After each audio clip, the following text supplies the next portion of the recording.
Hello YouTube, it's a rare, beautiful sunny day in Wales. Look at it, absolutely glorious today. Weather is amazing. But anyway, that's enough about the weather. I'm sick of the rain, but anyway, the car. So it's all finished, as you can see. The AirTech little logo showing through on the oil cooler. I'm pretty happy with that. I think that's turned out alright. But yeah, everything's back together. I've driven the car a little bit.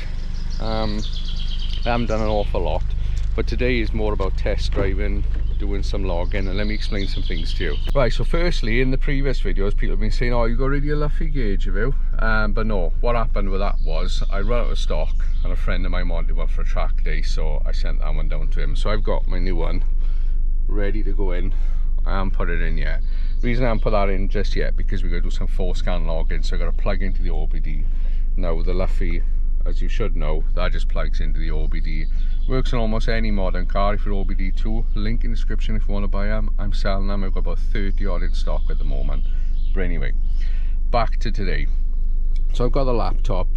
We're going to plug in. We're going to do some 4-scan logging. Now I have driven the car a bit and everything's been fine. I've done some logs and it's been fine. I have asked Pete to make some changes that I want. I want to sort of detune the car a little bit.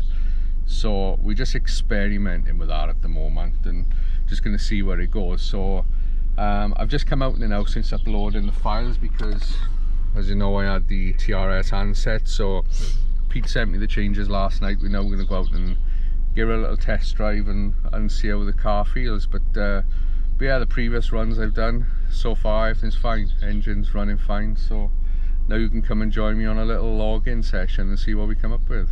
Right, so if you don't know what login is, this is a program that's called 4Scan, and you can use it on Fords, and you can set up a set of parameters of what you want to monitor. That's basically what I'm looking at the moment. Everybody monitors different things. There's a few main things you want to look at. For me, it's mainly my spark advance, my timing. I'm going to look at the boost and things like that. But what happens now, if I just click the little play button at the bottom there, you can see it starts making a recording. So we just free rev it now. So that's analysing what the engine is doing. And if I press stop now, I have the option to save that, and then I can go back and view it. So the plan is, ideally you need someone in the passenger seat to do this, but I'm going to try and just hit record and then stop and do the logs myself. So that's the plan. Let's see how it goes. Oh, I don't know, I forgot to tell you as well. I added a friction modifier to the gearbox oil because the clunking was really bad. Oh, now the diff is creaking. Now it sounds broken. Yeah, alright, I think we're gonna have to, yeah. Oh, that is as clunky as what I was told. Right, let's go and warm this thing up.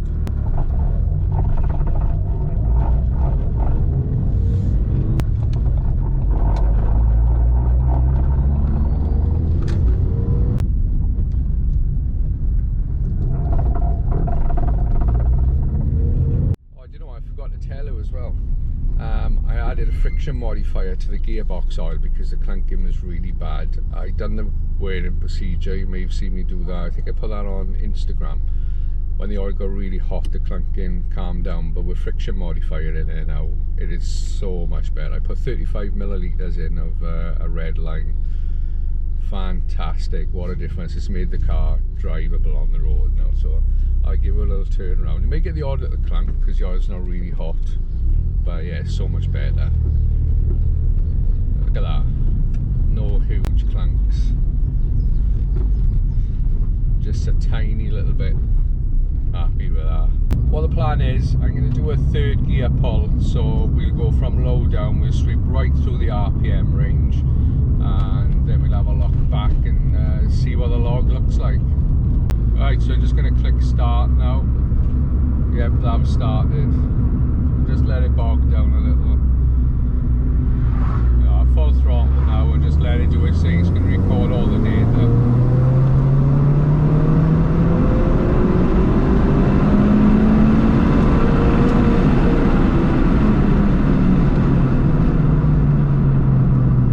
Right, so we'll now go and find a